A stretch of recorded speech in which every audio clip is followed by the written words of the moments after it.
بسم اللہ الرحمن الرحیم۔ میں سیدھا گھر آ گیا۔ بیڈ روم میں پہنچ کر لباس تبدیل کرنے کے بعد میں نے اس لفافے کو چاک کیا۔ اس میں نہایت باریک کاغذ پر خرد بینی سی لکھائی میں خاصا طویل خط موجود تھا۔ اس قسم کی تحریر میں نے کالج کے زمانے میں امتحانات کے موقع پر ایک نالائق قسم کے لڑکوں کے پاس دیکھی تھی جو نقل مارنے کی فکر میں رہتے تھے۔ ان تحریروں کو بوٹی یا اس قسم کے دوسرے کئی نام دیے جاتے تھے۔ دستخط کے آغاز میں میرا نام کوئی القاب یا آخر میں خط لکھنے والے کا نام وغیرہ کچھ نہیں تھا۔ میں نے بیڈ پر نیم دراز ہو کر اسے پڑھنا شروع کیا۔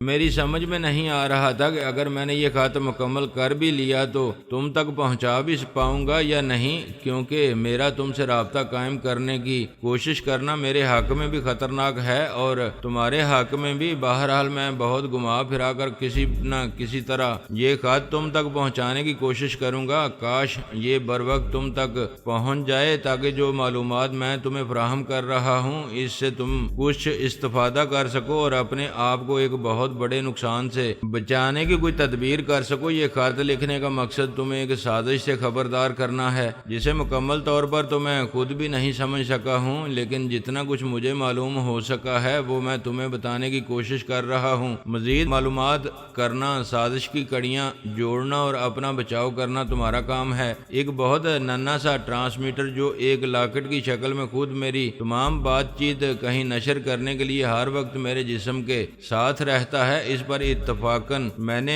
شاید فریکوینسی کی کسی گڑبڑ کی وجہ سے دو افراد کے درمیان بہت اہم گفتگو سن لی ہے۔ کراچی میں تمہارے 5 اسٹار ہوٹل میں 18 جولائی کی شب کو وزیر خارجہ حفیظ احمد صاحب کے اعزاز میں ایک بہت بڑی ڈنر پارٹی کی بکنگ ہوئی ہے۔ ہمارے حامی چند ملکوں کے سفارتکاروں کی طرف سے یہ ڈنر دیا جا رہا ہے۔ تمام انتظامات مکمل ہو چکے ہیں۔ وزیر خارجہ 17 جولائی کو اسلام آباد سے لاہور آئیں گے، یہاں بھی ان کی کچھ مصروفیات ہیں۔ 18 جولائی کی صبح وہ کراچی پہنچیں گے۔ کچھ سہولتوں کے پیش نظر وہ ڈنر سے چند گھنٹے پہلے ہی اسٹیٹ گیسٹ ہاؤس سے تمہارے ہوٹل منتقل ہو جائیں گے اور چند گھنٹے وہیں قیام کریں گے۔ وہیں سے رات کو وہ بینکویٹ ہال میں ڈنر میں شرکت کریں گے۔ ان کا پروگرام سفارتکاروں کی درخواست پر انہی کی تجاویز کے مطابق رکھا گیا ہے۔ 19 جولائی کی صبح وزیر خارجہ مشرق وسطیٰ کے 6 ملکوں کے دورے پر کراچی سے ہی روانہ ہو جائیں گے۔ ان کا یہ دورہ ایک خاص مشن کے سلسلے میں ہے۔ ان معاملات سے تو خیر تمہارا کوئی تعلق نہیں، یہ تو عالمی سیاست کی باتیں ہیں، لیکن اس حد تک تمہارا بہرحال تعلق ہے کہ تمہارے ہوٹل میں عین اس تقریب کے دوران حفیظ صاحب کو قتل کر دیا جائے گا۔ یہ ایک 8 پہلو سازش ہے۔ اس سے بیک وقت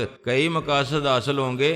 ایک تو تمہیں کاروباری طور پر بہت بڑا دھچکا پہنچانا مقصود ہے۔ تمہارا ہوٹل نیا ہے، پہلی بار اسے ایک بہت بڑے اور اہم ڈپلومیٹک ڈنر کی بکنگ ملی ہے اور اسی کا انجام اتنا خراب ہو جائے گا۔ تم اندازہ کر سکتے ہو کہ کسی ملک کے وزیر خارجہ کا قتل کوئی معمولی سا واقعہ نہیں ہوتا۔ تمہارا ہوٹل سرکاری طور پر تو بلیک لسٹ ہو ہی جائے گا، لیکن ساتھ ہی اسے اتنی منفی شہرت ملے گی کہ دیگر ممتاز لوگ بھی یہاں نجی تقریبات کے لیے تو کیا ویسے بھی نشست و برخاست کے لیے ادھر کا رخ کرنے سے گریز کریں گے۔ شاید اس منفی شہرت کو ہوا دینے کے انتظامات بھی کیے جائیں گے۔ ہوٹل کے مالک یا انتظامیہ کا تو ظاہر ہے اس سانحے میں کوئی قصور نہیں ہوگا، لیکن ذرائع ابلاغ کے ذریعے ہوٹل کی شہرت کو زیادہ سے زیادہ داغدار کرنے کے لیے شاید کچھ لوگوں کو رشوتیں بھی دی جائیں گی۔ صرف یہی نہیں، چونکہ ایسے سانحے کی تحقیقات اور تفتیش بہت اونچے پیمانے پر ہوگی اور ایسے حالات بھی پیدا کرنے کی کوشش کی جائے گی کہ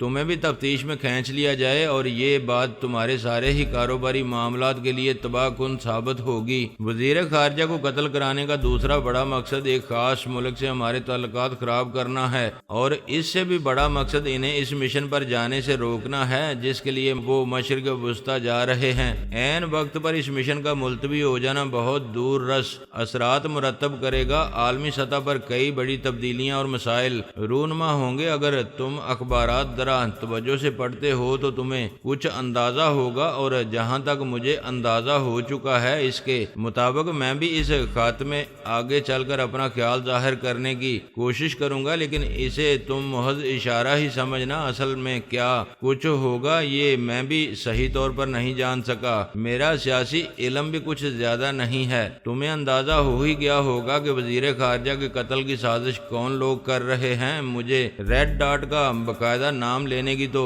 ضرورت نہیں ہے، پھر بھی محض وضاحت کے لیے لکھ رہا ہوں۔ لیکن ان کے علاوہ اس میں ایک بہت بڑی multi national company coordinator international کا نام بھی میں نے سنا ہے۔ یہ کمپنی بھی اس سازش میں اہم کردار ادا کر رہی ہے۔ ان دو فریقوں کا آپس میں کیا تعلق ہے اس کا بھی مجھے کچھ اندازہ نہیں۔ ریڈ ڈاٹ کے کسی معاملے میں کوآرڈینیٹر انٹرنیشنل کا نام میں نے پہلی بار سنا ہے، لیکن خیر میں کیا اور میری حیثیت ہی کیا، مجھے تو ریڈ ڈاٹ کے بارے میں کچھ بھی معلوم نہیں۔ یہ اتفاق تو شاید تمہاری ہی خوش قسمتی کا مرہون منت ہے کہ میں نے ٹرانسمیٹر پر یہ اہم گفتگو کافی حد تک سن لی، اور یہ ایک ہی ایسی زبان میں تھی جسے تم نہیں سمجھ سکتے تھے، گو کہ بظاہر بہت آسان تھی۔ میں یہ نہیں جان سکا کہ وزیر خارجہ صاحب کو قتل کرنے کے لیے کیا طریقہ اختیار کیا جائے گا، لیکن اتنا اندازہ ضرور ہو گیا ہے کہ وہ کوئی ایسا روایتی طریقہ نہیں ہوگا جس کے لیے سیکیورٹی والے پہلے ہی سے تیار ہوتے ہیں یا تمام حفاظتی تدابیر اختیار کر چکے ہوتے ہیں۔ خط میں اس سے آگے بھی بہت کچھ لکھا ہوا تھا۔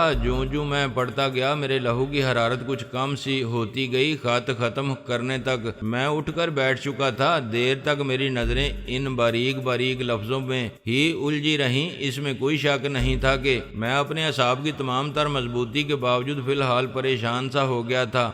بنیادی طور پر تو میں وہی ایک دیہاتی اور سیدھا سادہ سا آدمی تھا۔ وقت کے بہاؤ کے ساتھ ساتھ اتنا عروج مل گیا تھا، یہ اوپر والے کی شان تھی۔ کس طرح سب کچھ ہو گیا تھا یہ میری خود بھی سمجھ میں نہیں آتا تھا۔ اب مجھے دنیا کو سمجھنے کا کچھ سلیقہ تو آ گیا تھا۔ اونچے حلقوں میں اٹھنے بیٹھنے کی وجہ سے عالمی سیاست کا بھی کچھ بہرحال تھوڑا بہت سے معاملات کی شدھ بدھ تھی، لیکن اس خوش فہمی میں کبھی مبتلا نہیں ہوا تھا کہ میں کوئی مدبر یا ماہر سیاسیات بن گیا تھا۔ میں اپنی زندگی کو حتی الامکان سیدھی سادی ہی رکھنا چاہتا تھا۔ اخبارات وغیرہ میں سب کچھ پڑھتا تھا، غیر ملکی رسائل اور اخبارات بھی دیکھتا تھا، وہاں کے حالات سے بھی آگاہ رہنے کی کوشش کرتا تھا، لیکن میرا مقصد زیادہ تر کاروباری ہوتا تھا۔ بڑا مسئلہ بس یہی ہوتا تھا کہ کہیں کوئی سودا کر کے پھنس تو نہیں جائیں گے، کہیں سے مال منگوا کر یا کہیں مال بھیج کر روپیہ ڈوب تو نہیں جائے گا۔ بین الاقوامی سیاست تو کیا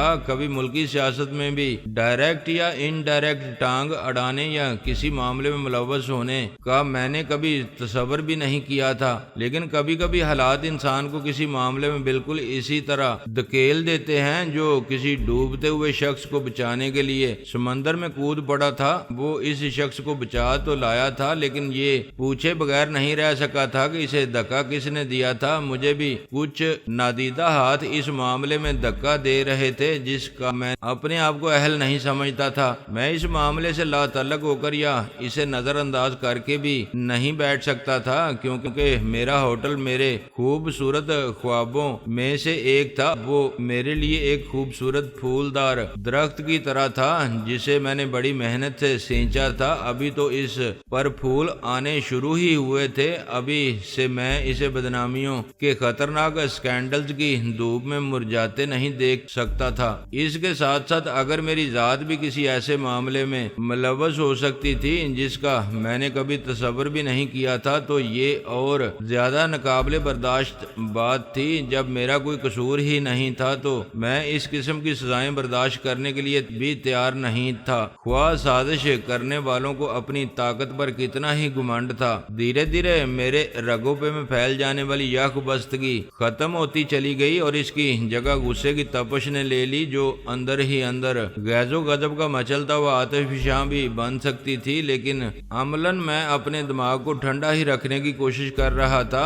جس طرح ٹھنڈے انداز میں نہایت صفاقی کے ساتھ مجھے گھیرنے کی کوشش کی جا رہی تھی، میں بھی اسی طرح ٹھنڈے دماغ کے ساتھ اس سازش سے نمٹتا تو زیادہ بہتر تھا۔ جوش اور جذباتیت میں شاید میں کوئی ایسی حرکت کر جاتا جو ریڈ ڈاٹ یا اس کے پسے پشت کار فرما طاقتوں کو فائدہ پہنچا جاتی۔ یہ بہت نازک معاملات تھے۔ مجھے یہ بھی گوارا نہیں تھا کہ کوئی طاقت میرے ملک کے وزیر خارجہ کو قتل کرانے میں کامیاب ہو جاتی۔ میری ان سے کوئی شناسائی نہیں تھی، مجھے یہ بھی معلوم نہیں تھا اور اس سے کوئی غرض بھی نہیں تھی کہ ان کے سیاسی نظریات کیا تھے۔ مجھے تو بس یہ معلوم تھا کہ وہ ہمارے ملک کے وزیر خارجہ تھے۔ ہمارا ملک خواہ چھوٹا تھا، ترقی پذیر تھا، لیکن مجھے یہ سوچنا بھی اچھا معلوم نہیں ہوتا تھا کہ کوئی بھی بڑی بڑی طاقتیں ہمارے اہم لوگوں کو شطرنج کے مہروں کی طرح استعمال کریں کہ جب جی چاہا بساط سے ہٹا دیا۔ میں ان معاملات میں اپنے آپ کو ایک معمولی اور بے بھوکت آدمی سمجھتا تھا، لیکن جب اس قسم کا کوئی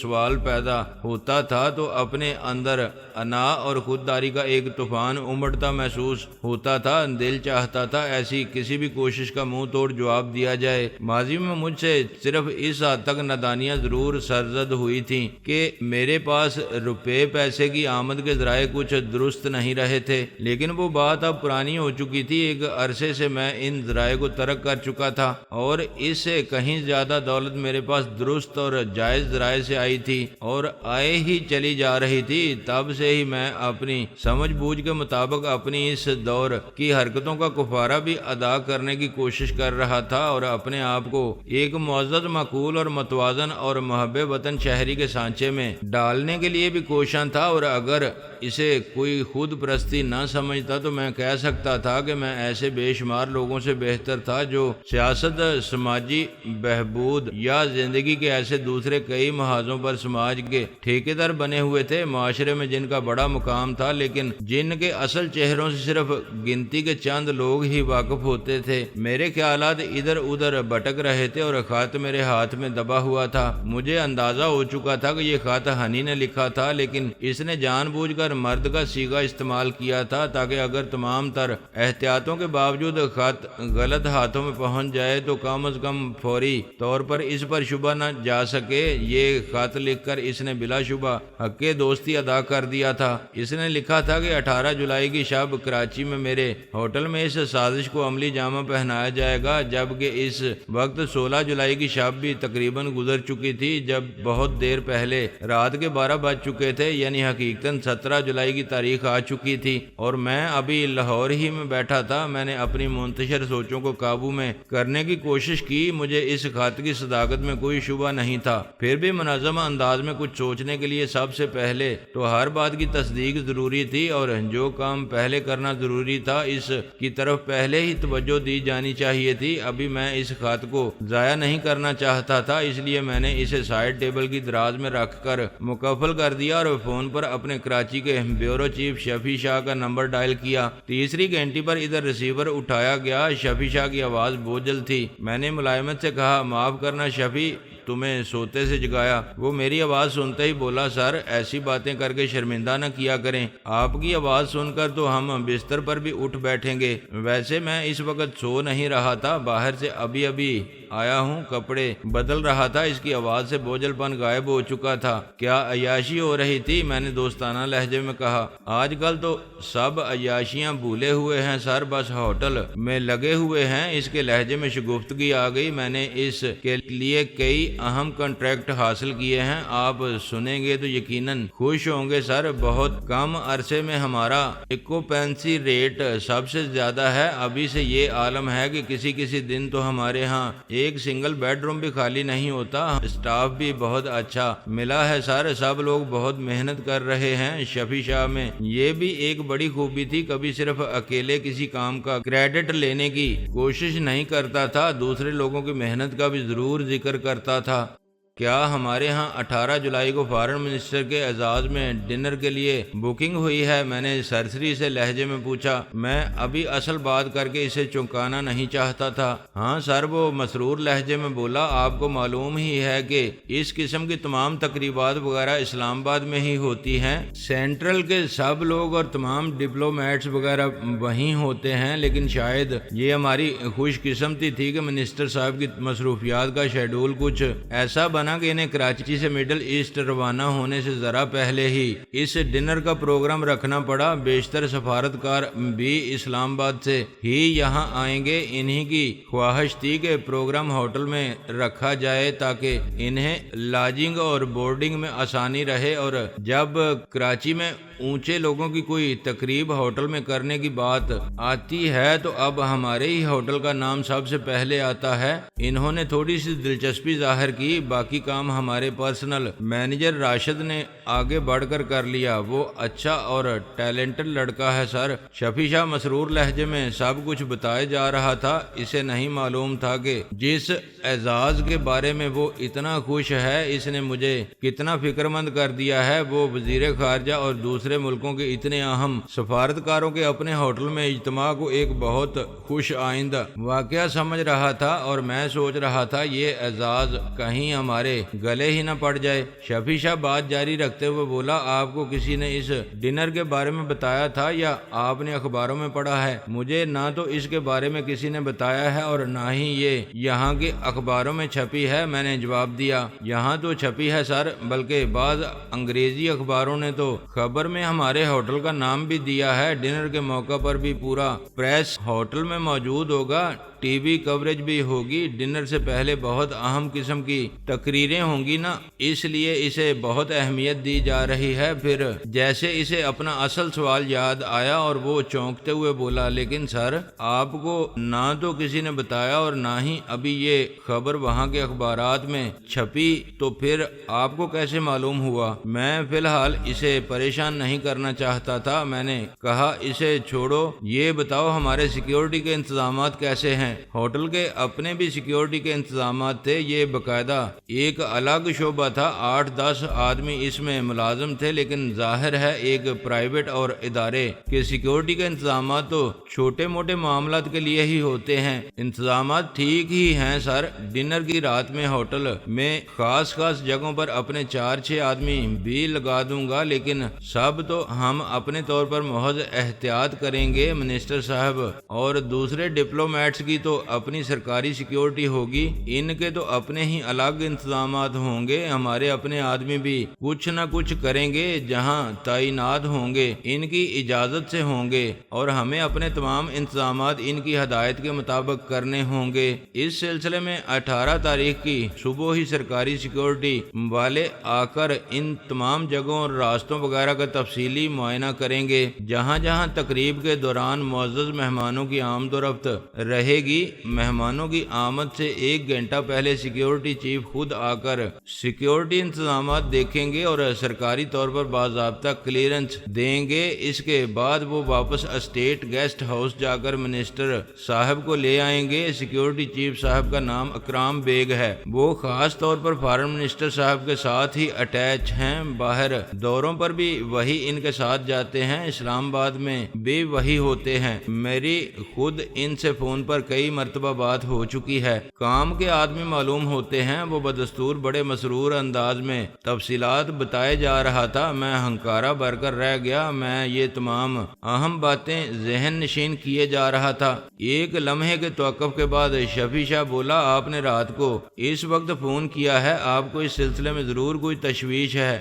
مسئلہ کیا ہے؟ وہ ہوٹل کے سلسلے میں اتنے جوش و خروش سے کام کر رہا تھا کہ میں ابھی کچھ بتا کر اسے پریشان کرنا نہیں چاہتا تھا، اس سے اس کا جوش و خروش متاثر ہوتا۔ میں نے سرسری سے لہجے میں کہا، ایسی کوئی خاص تشویش نہیں ہے، بس ذرا ہوشیار رہنا۔ اس قسم کی تقریبات بہت بڑی ذمہ داری ہوتی ہیں۔ ہمارا ہوٹل نیا ہے اور تمہیں معلوم ہے کراچی اور لاہور میں ہمارے بہت سے خیر خواہوں کے ساتھ ساتھ تھوڑے بہت بدخواہ بھی موجود ہیں۔ آپ فکر نہ کریں سر، شفیع شاہ بغیر کسی تشویش کے بولا۔ ہاں، پر اللہ پاک نے یہ ذمہ داری دی ہے، بلکہ اس سے بھی بڑی ذمہ داری سے بلا رکاوٹ نمٹتے رہیں گے۔ کراچی کے جتنے بھی بڑے ہوٹل ہیں ان کے بارے میں نے آپ کو پہلے بھی کوئی رپورٹ نہیں ہونے دی، انشاءاللہ آئندہ بھی نہیں ہونے دوں گا، اس کا تو مجھے یقین ہے۔ اسی لیے تو میں سب کچھ تم پر چھوڑ کر مطمئن بیٹھا ہوا ہوں۔ میں نے طویل سانس لے کر کہا، بہرحال اب